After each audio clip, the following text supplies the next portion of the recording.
आज हम एकाधिकार पढ़ेंगे। रिवीजन में एकाधिकार पढ़ेंगे। एकाधिकार की परिभाषा है, जब बाजार में किसी वस्तु की पूर्ति पर एक ही उत्पादक या विक्रेता का अधिकार हो तो इस स्थिति को एकाधिकार बाजार कहा जाता है।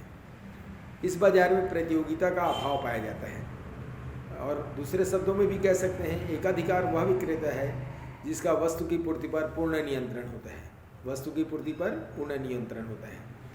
एकाधिकार उत्पत्ति के कारण, पहला प्रतियोगिता समाप्त करने के लिए, दूसरा कॉपीराइट प्राप्त करने के लिए, तीसरा अत्यधिक पूंजी विनियोग की पूर्ति के लिए, चौथा कच्चे माल की उपलब्धता के कारण, पांचवा कानून द्वारा एकाधिकार प्रदान करने के कारण, छठवां जन उपयोगी सेवा के लिए एकाधिकार प्रदान करना।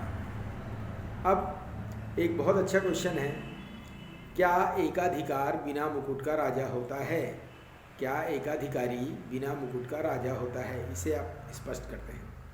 देखिएगा, एकाधिकार का तात्पर्य सबसे पहले क्लियर हो जाना चाहिए।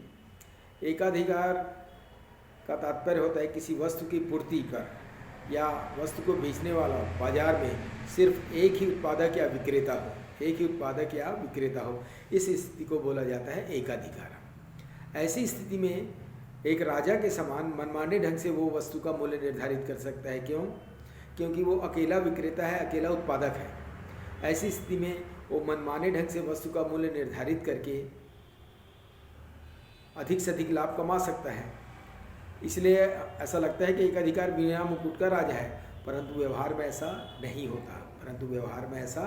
नहीं होता। क्योंकि यदि विक्रेता या उत्पादक वस्तु का मूल्य मनमाने ढंग से बढ़ा देता है तो उस वस्तु की मांग में क्या आने लगती है? कमी आने लगती है। मांग में कमी आने से विक्रय कम होगा, विक्रय कम होगा तो एकाधिकारी का लाभ भी कम हो जाएगा।